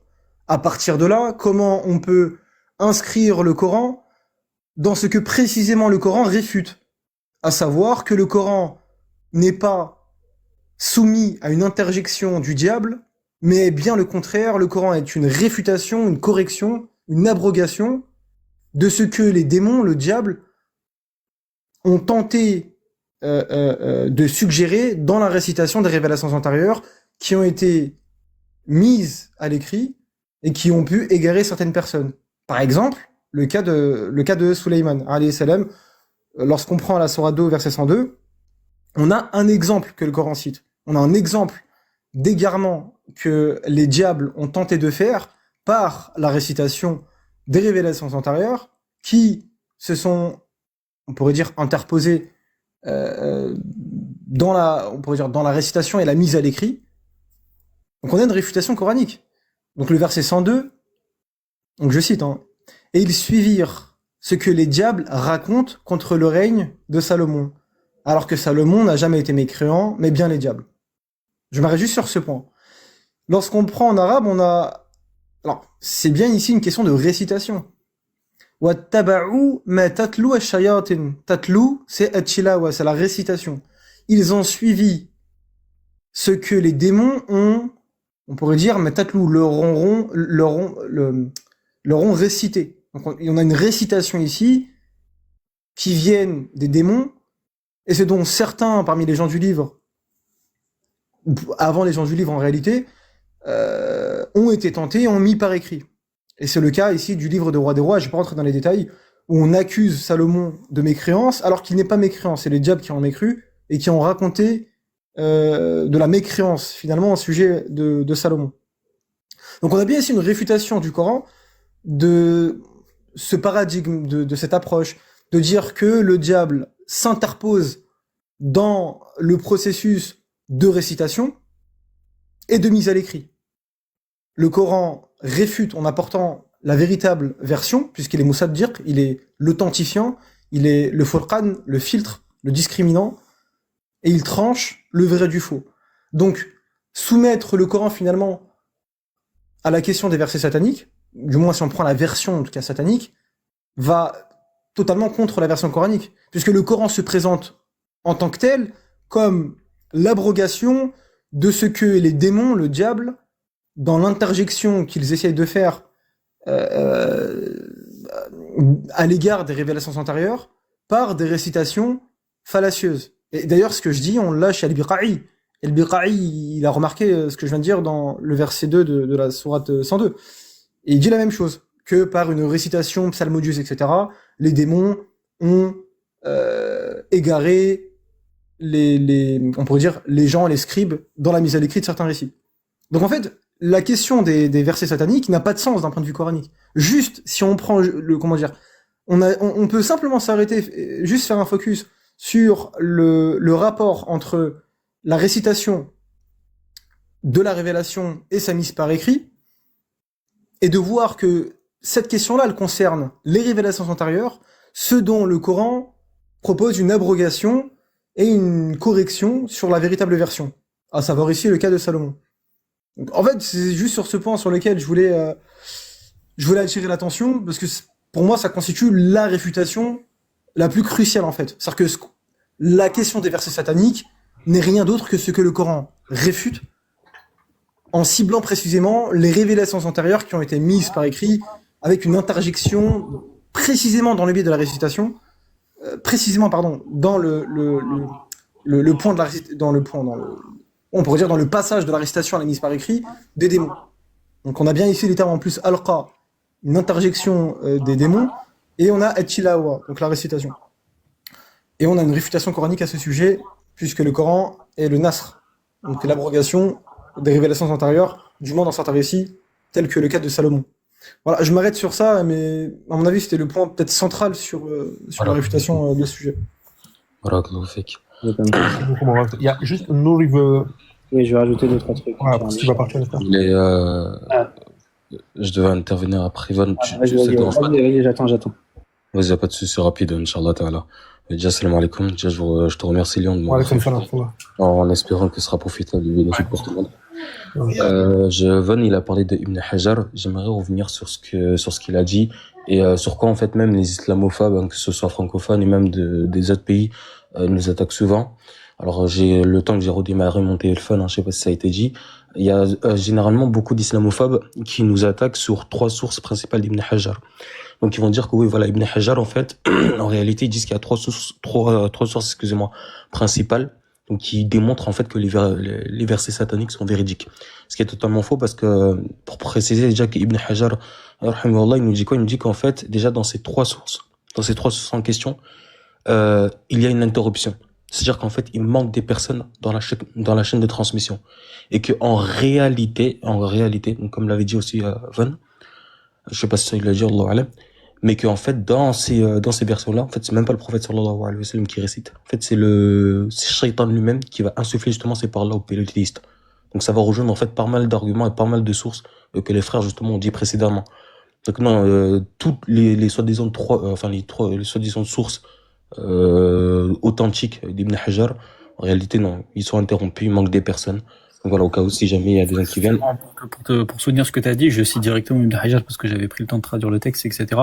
Il dit donc en fait, Al-Bari, volume 8, il dit toutes les chaînes de transmission de ce hadith sont soit faibles, soit interrompues. C'est juste que lui, il considère la corroboration, mais en tout cas, il considère qu'il n'y a pas d'authentique, pour lui, Oui, en plus, il soutient bien que c'est faible, Il soutient bien cet avis-là qui est faible. Et pour finir, après, je vais laisser Al-Nour parler. Juste Al-Nour, il y a un écho, mon frère, qu'Allah te préserve. Du coup, même pour finir, je vais même aller plus loin. Donc, Allah, dans la sourate 15, verset 9, il nous dit très clairement, que, les diables ne peuvent pas toucher à la révélation et que c'est lui-même qui s'est porté garant de la préservation du Coran. Et Allah, dans la sourate 53, versets 3 à 4, il nous fait comprendre que le prophète sallallahu alayhi wa sallam ne parle pas sous l'effet de la passion. Donc voilà, barakallahu fikum. Merci de m'avoir écouté. Merci beaucoup à toi, Léon. Ouais, fait Et voilà. Vas-y à toi, Allah. Ouais, du coup, je voulais revenir maintenant sur le côté authenticité. En gros, ce récit-là, il est rapporté au maximum. Les chaînes, pourquoi on dit interrompu? Parce que c'est rapporté authentiquement au maximum à des tabi'in, à plusieurs tabi'in. Et c'est pour ça qu'en fait, il y a certains savants qui voient, parce que généralement, la parole d'un tabi'i qui rapporte quelque chose de l'époque du prophète, alayhi salatu wassalam, on va pas rentrer trop dans les termes techniques, mais ce qu'on appelle un irsal, ou quelque chose de mursal. Parce qu'il cite pas de qui il l'a entendu. Donc il peut très bien l'avoir entendu d'un autre tabi'i. Toutes les narrations des versets sataniques, au maximum, c'est des narrations mursala. Ça veut dire que des tabi'i, ça veut dire c'est pas des compagnons, ça veut dire la génération après les compagnons ont rapporté par rapport à cette histoire. Il me semble que c'est rapporté authentiquement à 3 ou 4 tabi'in. Et certains savants, ils voient que quand plusieurs tabi'in, et c'est le cas là de Ibn Hajar, le fait que plusieurs tabi'in aient rapporté ça, c'est-à-dire pas de l'époque des compagnons du prophète alayhi salatu wassalam, mais après les compagnons, il dit que cette histoire, elle doit avoir un asl, elle doit avoir une certaine source. Dans le sens, ils ont pas pu l'inventer. En gros, c'est ça l'argument de ceux qui défendent l'authenticité. Mais le point très important, c'est que quoi? C'est que cette histoire, elle est rapportée par 2 compagnons du prophète alayhi salatu wassalam authentiquement, dans le Bukhari, comme il a mentionné, Ibn Abbas et Ibn Mas'ud, dans le Bukhari, il rapporte cette histoire, sans mentionner l'histoire des versets sataniques. C'est-à-dire que là, qu'est-ce qu'on a? On a 2 compagnons du prophète, sallallahu alayhi wa sallam, qui étaient là. Ibn Mas'ud, il était là, c'est sûr à 100%. Ibn Abbas, il n'était pas encore musulman à ce moment-là. Donc lui, il n'était pas là, mais lui, il a forcément pris, des compagnons, etc. Ibn Abbas, on le connaît, radiyallahu anhuma, Turjuman al-Qur'an, c'est le meilleur interprète du Coran. Ibn Mas'ud, qui était là présent, subhanallah, il a mentionné la prosternation de tous les polythéistes, etc. Mais il n'a pas mentionné l'histoire des versets sataniques. Comment tu passes à côté, comment tu racontes cette histoire en passant à côté de, si elle était vraie, l'histoire des prétendus versets sataniques. C'est-à-dire que Ibn Abbas, Ibn Mas'ud, dans le Bukhari, qui sont 2 compagnons, ils rapportent cette histoire sans mentionner rien du tout sur les versets sataniques. Ensuite, on a la première apparition de cette histoire sur les versets sataniques, etc. On la trouve où? On la trouve pas chez les compagnons, on la trouve chez les élèves de certains compagnons du prophète, alayhi salatu wassalam. Alors, un point qui était important de mentionner, qu'on n'a pas développé, c'est la raison pour laquelle les polythéistes se sont prosternés. Parce qu'en fait, tout est parti de ça. C'est-à-dire que l'histoire des versets sataniques, en gros, elle s'inscrit comme une explication de pourquoi en réalité les polythéistes se sont prosternés à la fin de Sourate Najm. C'est ça la question aussi. Et ceux qui défendent, on a cité des arguments que l'histoire n'est pas authentique, ils expliquent comment ça se fait que les polythéistes se sont prosternés à la fin de Sourate Najm. En fait, la fin de Sourate Najm, il y a des versets qui sont très courts et qui avertissent, des versets de menaces, etc. Très éloquents, subhanallah. هذا نذير من النذور الأولى أزفت الآزفة ليس لها من دون الله كاشفة أفمن هذا الحديث تعجبون وتضحكون ولا تبكون وأنتم سامدون فاسجدوا لله واعبدوا. Enfin, c'est des versets yani, très courts, menaçants, etc. Et à la fin, la sourate, elle se termine fasjudu lillahi wa'budu. Alors prosternez-vous à Allah et adorez-le. Et les savants, ils expliquent que ces versets ont tellement yani, mis la frayeur dans le cœur des polythéistes, et cette éloquence du Coran, que les polythéistes, ils se sont prosternés. C'est ça la raison de leur prosternation. Et ça, c'est la raison, on va dire, authentique. Et Ibn Abbas, Ibn Mas'ud, radiyallahu anhuma, quand il rapporte cette histoire, il rapporte le fait que tout le monde s'est prosterné, etc., mais sans préciser la raison. Donc, comment ça se fait que certains tabi'in, ils ont pu ramener cette histoire? D'où ils ont pu l'attirer. Comme je l'ai précisé, les tabi'in, ils disent pas l'avoir entendu des compagnons. Ça, c'est important. C'est-à-dire, le maximum, c'est du irsal. C'est-à-dire, ils disent, il s'est passé ça. Mais comment ça se fait qu'Ibn Abbas et Ibn Mas'ud, dans le Bukhari, dans des chaînes authentiques, ils rapportent pas ce récit? Enfin, il est possible, et très probable, que, comme certains savants l'ont mentionné, que ça soit justement les polythéistes, en gros, ils n'ont pas assumé le fait de s'être prosternés dans cette situation. Donc, ils ont inventé cette histoire. Comme la base de l'histoire, c'est-à-dire le fait que les polythéistes se sont prosternés, elle est vraie, et ben les tabi'in auprès desquels l'histoire des versets sataniques sont arrivés, ils ont pensé que ça c'était une explication de la raison de la prosternation des polythéistes. Donc ils ont raconté cette histoire par erreur. Ça c'est pour ceux qui défendent que l'histoire n'est pas authentique. Donc il est très probable et très logique que les tabi'in, comme ils savent que l'histoire de base elle est authentique, ça veut dire que effectivement les polythéistes à ce moment-là ils se sont tous prosternés avec le prophète alayhi salatu wassalam. Mais la question c'est sur la raison. Est-ce qu'ils se sont prosternés à cause de l'histoire des versets sataniques, qui est une histoire que Ibn Abbas, Ibn Mas'ud radiyallahu anhuma, ils n'ont pas rapporté. Au maximum on la trouve chez la génération après. Et c'est pas concevable de se dire qu'Ibn Abbas et Ibn Mas'ud radiyallahu anhuma, ils sont passés à côté de ce détail quand ils ont raconté l'histoire. Donc ça, c'est sur le côté de l'authenticité. Et même si, comme je l'ai précisé avant, même si on admet que l'histoire elle est authentique, en réalité, c'est une preuve de la prophétie de Mohammed alayhi sallam. C'est une preuve que ce Coran, il vient pas du diable en réalité. Parce que qui a descendu les versets d'abrogation? Et c'est une preuve de la sincérité du prophète alayhi sallam. Ça, c'est la question qu'il faut poser aux chrétiens ou à l'athée qui lance cette ambiguïté. Tu lui demandes, mais du coup, si Shaitan, là, il voulait l'adoration des idoles, alors qui a descendu le verset d'abrogation? Et si le prophète, alayhi salatu wassalam, effectivement, il avait fait ça pour rassembler les Qurayshites, effectivement, il a eu ça. C'est-à-dire que les polythéistes se sont prosternés avec lui, les croyants se sont prosternés avec lui. Donc il avait les polythéistes de son côté. Alors, qu'est-ce qu'il avait à gagner, le prophète sallallahu alayhi wa sallam, de leur dire non, vous voyez, ces versets-là, ça vient de Shaitan. Et après, de se faire persécuter, de se faire, d'être forcé à émigrer à Médine. Qu'est-ce qu'il avait à gagner, le prophète alayhi wa sallam, si de base, les polythéistes de la Mecque étaient de son côté? Sallallahu alayhi wa sallam. Enfin, ça, c'est deux questions auxquelles ils pourront pas répondre. Donc, que l'histoire soit authentique ou pas, il y a pas d'ambiguïté. Barakallahu fikum. Mais d'ailleurs, ça prouve. Excuse-moi, Léon. Mais d'ailleurs, ça prouve que les savants musulmans sont des personnes qui sont honnêtes. Allah, c'est ce que j'allais dire. Wallah. C'est ce que t'allais dire. On s'est connecté. Ouais, c'est parfait. Mais c'est incroyable parce que regardez, cette histoire, objectivement, elle pose des difficultés. Ça veut pas dire qu'on n'est pas capable d'y répondre. La preuve, on vient de débunk l'objection en long, en large et en travers.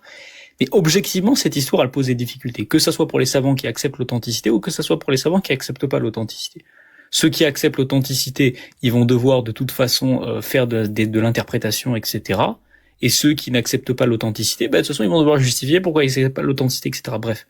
Pourtant, cette histoire, vous la trouvez où? Vous la trouvez dans le patrimoine islamique. Donc si les savants musulmans, comme certains aiment le dire quand on cite des prophéties, des arguments, etc., sont des personnes qui sont fondamentalement malhonnêtes et qui utilisent et qui forgent des textes dans leur intérêt personnel ou dans leur intérêt de leur religion, alors pourquoi ils créent un texte qui crée un problème en lien avec l'intérêt de leur religion, en fait? Pourquoi ils créeraient ça? Pourquoi les savants musulmans, ils auraient, en plus, non seulement ils l'ont créé d'après eux, Non seulement ils ont produit ce texte-là, mais en plus ils l'ont fait perdurer dans la tradition. Ils n'ont pas supprimé les chaînes, ils n'ont pas supprimé les sources, ils n'ont rien supprimé du tout. Ils l'ont fait perdurer dans la tradition, ils ont laissé même la multiplicité des sources qui rapportent cette histoire. Ils l'ont pas du tout supprimé, ils l'ont pas du tout enlevé. Ça prouve quoi? Ça prouve que ce sont des bons transmetteurs, en fait. Ça prouve que ce sont des personnes qui sont objectivement honnêtes intellectuellement. Et par induction, on peut constater que sur les autres sujets, ils seront donc aussi honnêtes intellectuellement. Vas-y, Hicham, si tu voulais intervenir. Oui, y a pas de souci. Et j'ai même envie de rajouter, parce que c'est même plus drôle, non seulement ils sont honnêtes intellectuellement, mais tu vois en fait qu'il n'y a aucune contradiction entre les anciens et les nouveaux savants en ce qui concerne cette histoire. Donc c'est-à-dire qu'en fait, si on accuse nos savants de mensonges et toutes ces choses-là, bah dans ce cas-là, je vous mets au défi de nous trouver une contradiction dans la chaîne de transmission en ce qui concerne les anciens savants et les savants de maintenant. Voilà. Barakallahu fikum. Wafik. Juste, salam alaikum les frères, je vais faire une intervention rapide. Par rapport, enfin, c'est plus pour vous renvoyer vers des sources.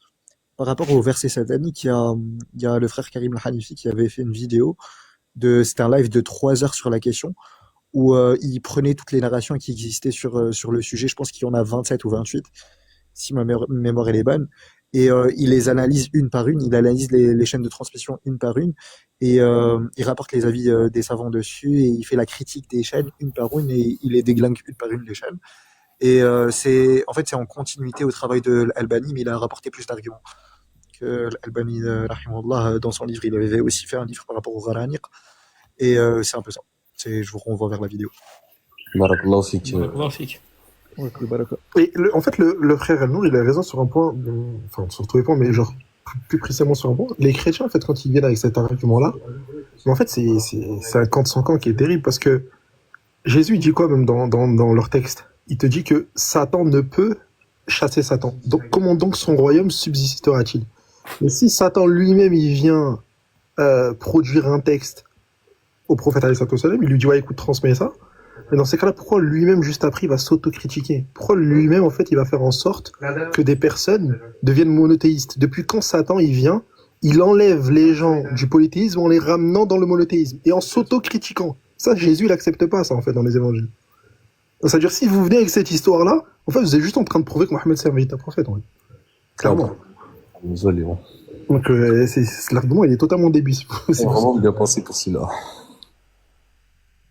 Barakallahu fik. Après, de toute façon, il y a le livre qu'il a cité, Lefter, qui est bien aussi sur The Satanic Verses in Early Islam. En fait, lui aussi, il prend aussi toutes les chaînes, en fait. Il prend toutes les chaînes. Après, on peut donner des éléments aussi sur les chaînes, hein, parce que j'ai checké un peu le livre avant de regarder. Mais on peut regarder grosso modo les chaînes. Mais de toute façon, si vous voulez, pour résumer très simplement, hein, soit les sources, elles remontent pas à des compagnons, elles remontent à des tabi'in. Donc, par exemple, Saïd ibn Jubayr, etc. Soit, carrément, c'est des sources avec des personnes qui sont rejetées. Par exemple, il y a des sources, on va avoir Al-Kalbi. C'est pas le même Kalbi que j'ai cité tout à l'heure. Hein. C'est un maillon qui est rejeté il est matrouk al-hadith, il est rejeté dans le hadith. Et on a par exemple Al-Waqidi aussi. Eux aussi sont rejetés par les savants du hadith. Donc soit ou alors on a encore des inconnus. Il y a d'autres trucs où il y a d'autres cas où on a carrément des inconnus. Là, par exemple, dans parce que, enfin, parmi les autres individus qui sont rejetés, là, par exemple, il y a dans une des riwayas qui va qui part de Mohammed ibn Ka'b al-Qurazi, je crois qu'il a été cité. Je crois qu'il a été cité. Là, par exemple, un des problèmes, c'est Salama ibn Fadl, en fait. Il y a plusieurs, enfin, il y a plus, à chaque fois, il y a au moins un maillon qui pose problème.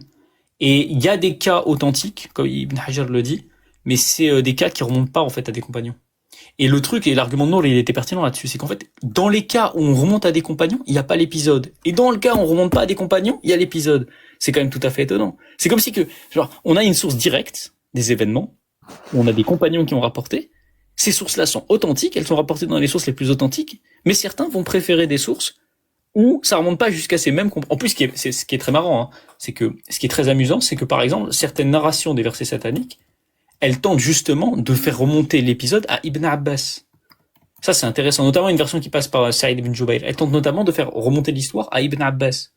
Mais le problème avec ça, c'est que Ibn Abbas lui-même, il rapporte l'histoire. Alors oui, il n'était pas encore musulman, comme il a dit Nour, etc. Mais il rapporte l'histoire sans l'épisode des versets sataniques. Et ça, cette version, elle est authentique. Donc en fait, comment on peut considérer que l'histoire des versets sataniques est plus crédible que la narration même de Abdullah ibn Abbas dont on sait qu'elle est authentique, ou de Abdullah ibn Mas'ud également. Non, mais déjà, le truc à souligner, c'est, ok, il y a le hadith, etc., mais le Coran, il mentionne cette idée d'intervention satanique dans la récitation, dans la tilawa. Il donne un exemple, qui est l'exemple de Salomon, que j'ai cité tout à l'heure. Et ça qu'en fait, je trouve un peu aberrant, c'est que tous ceux qui vont objecter, enfin, avec, j'aime pas dire cette allégation, ça fait victime, en tout cas, avec ce cas, on voit que le Coran réfute, comment on pourrait dire, toute idée d'intervention satanique, non pas à l'égard des révélations antérieures, mais à l'égard de lui-même, parce que le Coran fait l'abrogation. Et en fait, ça n'aurait pas de sens de dire que le Coran fait l'abrogation de ce dont les diables ont pu égarer les gens dans la tilawa, dans la récitation, et ce dont le Coran serait lui-même concerné par cela. Ça n'aurait pas de sens, en fait. Parce que le Coran, il fait une critique précisément de ce que les diables ont pu égarer des gens dans la récitation. Donc, dans la sourate 22, versets 52 et 54, en précisant que lui, il est le Nasr, et il est le Haqq, qui vient du Seigneur, par opposition à ce qui peut provenir potentiellement des démons, en faisant justement une réfutation avec le cas de Salomon, que en fait c'est les diables qui ont mécru, et c'est pas, mais c'est précisément parce que le Coran connaît la version véritable, étant donné qu'il est le Furqan, qu'il est le discriminant, qu'il est l'authentifiant, Moussadir, etc., etc. Donc en fait, juste ce point, je sais pas si des savants l'ont abordé, mais je trouve que c'est la réfutation principale en fait, si on prend la théologie coranique. C'est-à-dire que le Coran mentionne le cas de démons qui peuvent intervenir dans la récitation, qui peuvent égarer des gens. Et Bukhari, d'ailleurs, il mentionne ce cas. Donc ça, je pense que c'est un point intéressant. Juste, je voulais rajouter un truc par rapport à ce qu'il a dit, Van Reich. L'attribution à Ibn Abbas, radiallahu anhuma, elle est fausse. Parce qu'en fait, la narration qui passe par Saïd ibn Jubayr, pourquoi? Parce que Saïd ibn Jubayr, c'est un des élèves, radiallahu anhu, c'est un des élèves principaux de Ibn Abbas. Enfin, certaines chaînes, elles attribuent de Saïd, parce que comme les gens sont habitués à dire, dans le sens que Saïd ibn Jubayr an ibn Abbas, c'est une erreur en fait du rapporteur, pas de Saïd ibn Jubayr après dans la chaîne. Pourquoi? Comment on sait ça? C'est que on a plusieurs chaînes qui remontent à Saïd ibn Jubayr où il dit pas qu'il l'a entendu de Ibn Abbas. Donc là, on sait avec certitude que cette narration, elle remonte au maximum à Saïd ibn Jubayr et pas à Ibn Abbas. Et ça vient de l'erreur de quelqu'un dans la chaîne a posteriori qui, comme il a l'habitude en fait de dire An Saïd ibn Jubayr, An Ibn Abbas, ce qu'on appelle Salak al-Jadda, c'est-à-dire il a l'habitude de dire que l'élève a pris de son enseignant, parce que Saïd ibn Jubayr, il est connu pour avoir pris de Ibn Abbas. Mais en réalité, c'est cette narration, cette histoire, elle est rapportée par aucun compagnon de manière authentique. Et subhanallah, ça c'est un élément important, c'est-à-dire que Saïd ibn Jubayr, qui est un des élèves principaux de Ibn Abbas, il rapporte l'histoire des versets sataniques, alors que Ibn Abbas, le compagnon, radiyallahu anhuma, il mentionne rien par rapport à ça. Il mentionne la prosternation des... Il est possible que ces tabi'in, comme ils savent que l'histoire de base, elle est vraie, l'histoire de base, elle est vraie. Le prophète, alayhi salatu wassalam, il a récité... Quand je dis de base, elle est vraie, ça veut dire le contexte. Que le prophète, alayhi salatu wassalam, il a récité An-Najm à la Mecque, que les polythéistes se sont prosternés, que les croyants se sont prosternés, les djinns, les hommes, etc. Enfin, du coup, peut-être qu'ils n'ont pas détecté l'anomalie dans l'histoire en se disant ah, bah ça, c'est juste ça, c'est juste l'explication de la prosternation des polythéistes. Et c'est peut-être pour ça que Saïd ibn Jubayr, radiyallahu anhu, il a raconté ou rapporté cette histoire dans cette version. Mais en tout cas, c'est rapporté par aucun compagnon. Le maximum, c'est rapporté des tabi'in. Mais d'ailleurs, par rapport à l'authenticité, on peut citer, Nour, il a mentionné que le cas d'authenticité de l'épisode, c'était un cas miraculeux. Moi, je peux même montrer que le cas d'authenticité de l'épisode, c'est aussi un cas miraculeux. Parce que le cas d'authenticité de l'épisode, c'est-à-dire que le cas d'authenticité de l'épisode, c'est quoi? C'est tout le monde se prosterne, comme rapporté dans Sahih Bukhari 1071, pardon. Tout le monde se prosterne, y compris les polythéistes, mais il n'y a pas de verset satanique. Donc comment les polythéistes se sont prosternés en fait? Les polythéistes sont contre le prophète alayhi salatu wassalam. Ça veut dire quoi? C'est quoi l'implicite ici? Ça veut dire que la seule récitation du prophète alayhi salatu wassalam a suffi à faire prosterner qui? Les polythéistes. Sans même qu'il y ait eu un verset satanique. Donc dans le cas des versets sataniques, il y a rupture d'habitude. Dans le cas où il n'y a pas de verset satanique, il y a rupture d'habitude, il y a miracle. Exact. Pourquoi il se serait prosterné sinon? Ce serait quoi la raison? C'est ça, en fait, justement, ce que j'ai mentionné tout à l'heure, c'est que l'éloquence des versets, la menace qui est à la fin, la azifatil azifa, laysa laha min dunillahi kashif, afamin hadha al-hadith ta'jabun, yani l'imminente, l'heure s'approche, rien d'autre en dehors d'Allah ne peut la dévoiler. Vous étonnez-vous de ce discours et vous en riez, n'en pleurez point, absorbez que vous êtes par votre distraction, prosternez-vous donc à Allah et adorez-le. Enfin, subhanallah, la force et le fait que les versets soient courts aussi, c'est ça qui a amené les polythéistes à se prosterner. Et peut-être que c'est eux, justement, comme ils n'ont pas assumé, qui ont propagé cette a posteriori, cette histoire qui produit a posteriori. Et il y a certains savants qui ont mentionné ça, et qu'elle serait arrivée à l'oreille des tabi'in, dans ce contexte-là. Et comme eux, ils connaissent l'histoire de base, ils se sont dit, ah bah ça c'est juste l'explication de la prosternation. Allahu a'lam, c'est une possibilité. Ouais, c'est intéressant ça. Bon, on va pas essayer de faire trop long non plus, parce qu'il faut qu'il y ait un enregistrement viable. Est-ce qu'il y a des gens qui ont des questions? Est-ce qu'il y a des gens qui ont des remarques? Est-ce qu'il y a des gens qui veulent contester, éventuellement? Monter rapidement, discuter, débattre. Après, on va pas rester très longtemps non plus. Je crois qu'il y avait un chrétien en bas qui n'était pas d'accord avec nous. Tu peux te manifester, s'il te plaît? Il y a un chrétien qui est pas d'accord, qui En plus, c'est quand ça les arrange. Hein. C'est-à-dire que lorsqu'on a des manuscrits coraniques qui témoignent rien des versets sataniques, bon, en fait, c'est pas un argument. Et par contre, quand c'est l'inverse, quand eux, ils vont faire des objections, par exemple, sur la sourate 30, oui, en fait, on a besoin des manuscrits, ça apparaît pas, etc. Bah là, on prend les manuscrits. En fait, on voit qu'il y a vraiment un cherry picking, c'est on prend les manuscrits quand ça nous arrange, on fait des arguments codicologiques quand ça arrange, on rejette le hadith sur les miracles, par contre, sur les versets sataniques, on prend. Donc, en fait, c'est vraiment un peu quand ça arrange. Ça, faut le souligner quand même, plus de poids de mesure. Alors que bon, si on part dans les évangiles, la tentation dont a été soumis Jésus par le diable, ça, on peut en discuter. En fait, c'est vraiment des deux poids de mesure qui témoignent de leur malhonnêteté. C'est-à-dire qu'on prend la codicologie quand ça arrange, on rejette. Et pareil pour le hadith. C'est vraiment malhonnête.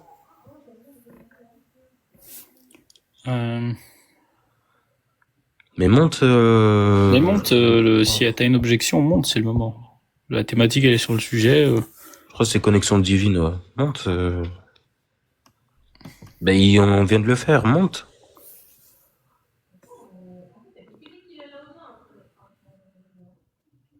Donc, moi, j'ai pas compris ce qu'il voulait. Non, le truc de la rupture rythmique, c'est pas un bon argument pour la personne qui a demandé. Hein. Il y a les mêmes rimes. Hein. Parce que ça finit en...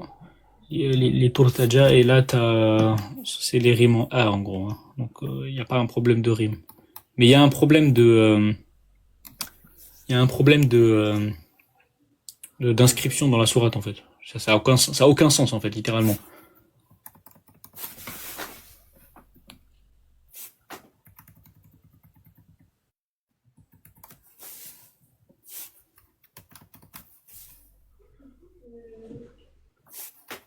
Prochain live, ça sera sur quoi, les frères? Bah, on va voir justement avec les demandes des gens. On verra ce qu'on choisira. Tac.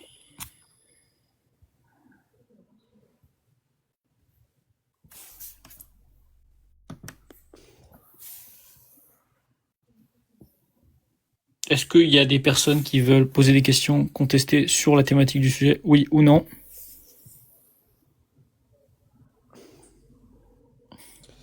Est-ce que c'est clair? Est-ce qu'il n'y a pas des objections que vous avez en tête? Est-ce qu'il y a des questions? Est-ce que vous pensez que la shubha elle est pas totalement répondue? Faut être clair et explicite, hein. Ceux qui ont vraiment des problèmes, c'est le moment. Parce que ça veut pas dire, on va pas ne plus y revenir, mais c'est-à-dire que maintenant qu'on l'a passé, ça sera plus dans la liste prioritaire des objections qu'on va traiter, quoi.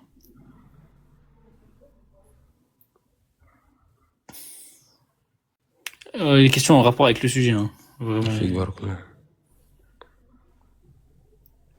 D'ailleurs, Jésus musulman, il avait réfuté cette choubra depuis très très longtemps. Il en a même refait une il y a pas très longtemps face à l'observateur qui observe rien. Et il y a même quelques années déjà. Donc vous avez aussi la chaîne YouTube Jésus musulman qui est très très bien par rapport à toutes les choubouettes que le mec lance. S'il affirme. Ouais, sinon, pour les sources, comme je vous ai dit, vous avez Anti-Choubouhet, il a fait 2 vidéos dessus en réponse à Guy Pagès. Il va prendre les sources, il va les éplucher aussi. Vous avez les vidéos de Jésus musulman sur la question. Et vous avez, je pense que ça, c'est la vidéo numéro 1, c'est un live de 3 heures pratiquement de Karim El-Hanifi. Il prend toutes les narrations une par une et il les décortique. Ouais, c'est exhaustif sur la question. Exactement, même je vais aller plus loin même vous verrez que Jésus musulman, en plus, il va parler des soi-disant 37 sources, justement, que les islamophobes vont utiliser pour pouvoir démontrer, justement, que cette histoire est authentique. Et, il va même, par la même occasion, montrer que Cheikh Al-Albani, rahimahullah, il a réfuté ces 37 sources, justement, qui démontrent que la véracité, de cette histoire-là. Donc, un livre spécialement, dédié à ça, où Jésus musulman, justement, il explique. Voilà, ce serait, pour ceux qui sont intéressés. Évidemment, c'est un bon prix. Barakallah fik. Van, je crois, c'est bon, hein. On conclut. Ouais, je pense qu'on a fini, donc on passe juste à maintenant pour les prochaines thématiques. Donc, on a fini, donc ça fait là, donc évidemment on va publier la dernière fois on avait fait sur le match de Aïcha, ça sera publié. Sur les versets sataniques, ça sera également publié là, donc ce qu'on a fait là, donc les détails, etc.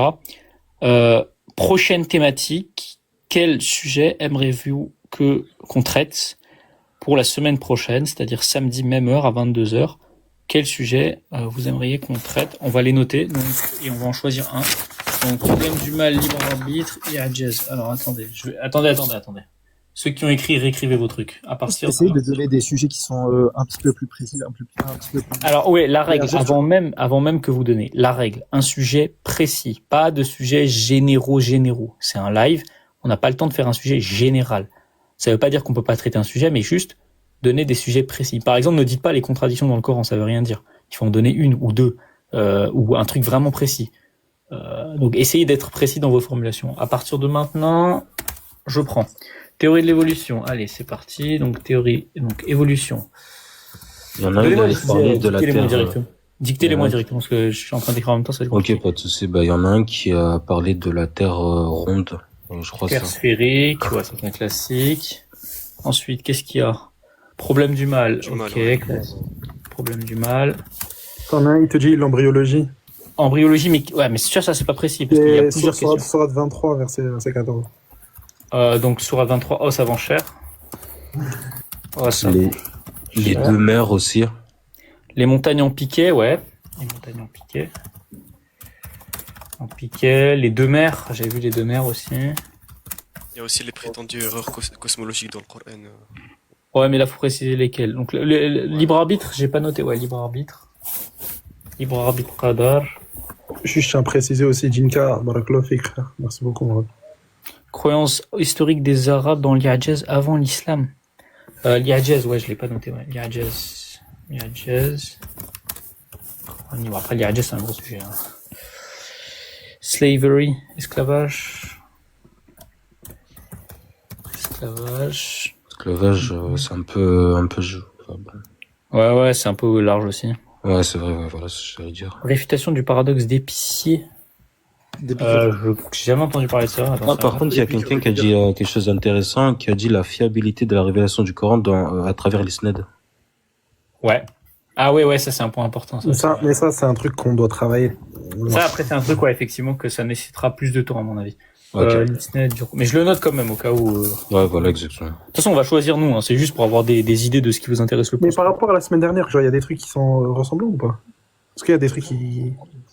T'avais mis combien de trucs, Van Rech, toi, sur WhatsApp? Sur WhatsApp? Ouais, il y en avait. Non, il y a plein de trucs différents, hein. Non, il y a pas de pattern, hein. Différent, ok. On va regarder, de toute façon, on va regarder les trucs qui reviennent le plus. Vraie question, c'est que des sujets textuels ou parce qu'en fait, il y en a parce qu'il y en a un, il a dit le nom de Dieu Yahweh et son incompatibilité en parlant avec l'islam. Ça peut être tout, ça peut être de l'attaque des autres positions, la défense de l'islam, ça peut être tout. Ordre chronologique dans la création, ouais. Ah oui, ça on l'a traité en plus. Verset de guerre aussi, je sais pas, honnêtement. Non, on préfère pas rentrer dans ce genre de truc. Je t'expliquerai pourquoi, Hicham. Vas-y, pas de souci. Tamayouz, ok. Ah là là. Dormant d'Éphèse. Bon, allez, je pense que on a pas mal déjà de... L'ambiguïté du taharif, il y en a un qui a dit ça. Le Mus'haf de Rahman. C'est général, le tahrif, c'est... Ouais, t'as raison. Il y a des sujets plus particuliers dans le tahrif. Ouais, t'as raison. C'est trop général, ouais. Vas-y, t'as raison, vas-y. Le nom, non, le concours. Mus'haf de Othman, je crois qu'il a noté ça. Ça, j'ai noté ça, ouais. Pour le moment, et sur la défensive, non, bah, de base, c'est pas juste défensif, hein. C'est juste que vous avez, en général, proposé des sujets défensifs, mais techniquement, on peut tout traiter, hein. Ok. Paradoxe d'Épicure, ok. Ça, on a noté, cousin d'Historia. Othman qui brûle les versets du Coran, je crois, non, ça. Ouais, ça, je l'ai noté, de toute façon. Ok. Je pense qu'on parlera de ça aussi. Enfin, ça sera, Même si vous avez des sujets un petit peu offensifs, on peut les traiter aussi. Hein. ouais, les trucs d'attaque, des positions adverses. Ouais.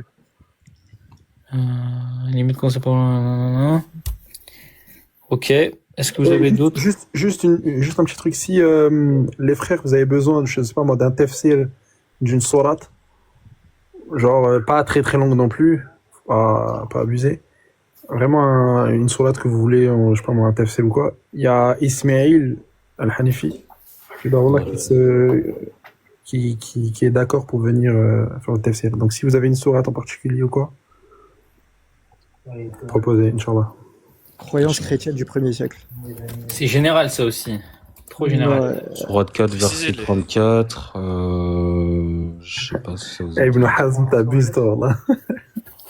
Il y a un mec, il a dit la polygamie, c'est bien fait à travers la société.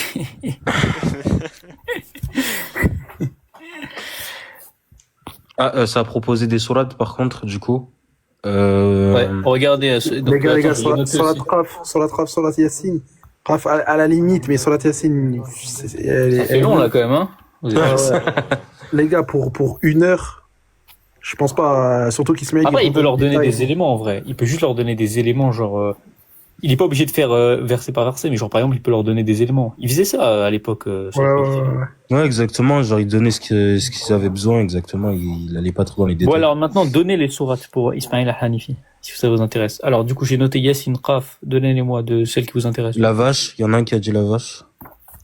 Baqara, ouais. Baqara, c'est long. Ouais. C'est long, mais Mais il le fait souvent. Il le fait souvent, mais il, tu Ouais, sais, il il fait le pas fait. tout, mais il fait Ouais, de mais temps en temps. il speed up, il fait en speed up. Quoi. Ok. Donc là, vas-y, sourate au sujet. Ou les deux. Allez-y, allez-y. La création ex nihilo. Mais c'est pas un sujet, ça. Enfin, genre, c'est quoi je vois Non, tu sais, ils demandent la preuve de l'omnipotence, mais en fait, c'est qu'on est déjà en train de la traiter. Al-Fatiha, C'est il y à en a long un. terme, donc. Fatiha, j'ai vu. Ouais, Fatiha. Même Fatiha, c'est Temps, long. ouais, aussi, ça demande. Isra, j'ai vu Isra. Non, 19 Mariam, qu'est-ce que je raconte, Charles tac. En Bon. passant, tu vois, dans le tafsir de l'imam Razi, rahimahullah, Ouais. tu sais qu'il a un volume entier dédié sur A'udhu billahi minash shaitanir rajim. Ouais, je sais. Oh, Mais tu sais que c'est tellement long que quand tu vas sur tafsir.com, tu tapes le tafsir de Bismillahirrahmanirrahim, tu trouves même pas chez Razi. Parce qu'en fait, c'est trop long, ils peuvent même pas le mettre. T'es obligé d'aller sur l'autre, là, Shamela. Ok, c'est bon, bon, là, je pense que j'ai noté. Attends, juste un dernier truc, ça te dérange pas? Surat Mariam. Ouais, excuse-moi, juste un dernier truc, mais parce qu'en plus, Lauremlo, il a fait une vidéo là-dessus et je lui avais répondu, mais vu que ça a pas assez de visibilité, Inch'Allah, j'espère que vous, ça vous dérangera pas de le faire. Non, vas-y. C'est sur, je sais pas si je peux dire le mot, le verset de Ouais, c'est bon, on a capté. Ok, voilà. Et comme quoi le verset du coup il a été retiré et que ça prouve que du coup Dieu n'a pas tenu sa promesse. On a déjà traité cette chose. Mais, Ah, vous l'avez déjà fait? Ok, d'accord. Excusez-moi. Bah après, c'est rapide à répondre. Tu fais la distinction entre l'abrogation de lecture, Ouais, ce qui est mémorisé, ouais. Ouais, ça, je peux ramener chez Abem pour ça. Tac. Ok. Alors, maintenant, on a noté tous les sujets, on a noté toutes les sourates. Maintenant, juste pour le format, ça sera soit tafsir, soit un sujet apologétique, c'est ça? Et ça, c'est Ismaël, je crois, qui s'en Non, occupe, en gros, la ça. partie tafsir, ça c'est Ismaël qui s'en occupe, et la partie réponse des choubas, c'est nous. Juste par contre, les gars, les frères qui ont donné toutes les thématiques, etc., ne vous vexez pas si la semaine prochaine, on ne choisit pas votre thème. C'est vraiment... De toute façon, vous inquiétez pas, on va traiter tous les thèmes. Ouais, Genre, on va faut traiter tous les pas, thèmes, ça va venir. C'est juste là, on choisit, je vais vous dire comment on fait, en fait. On choisit pas en mode, votre thème nous intéresse pas ou pas. C'est pas ça. C'est qu'en fait, on choisit, parce que si tu veux, nous, on se fixe des objectifs de travail dans la semaine, en fait. Et, en fait, on va choisir des thématiques qu'on est susceptible de travailler dans la semaine, en fait.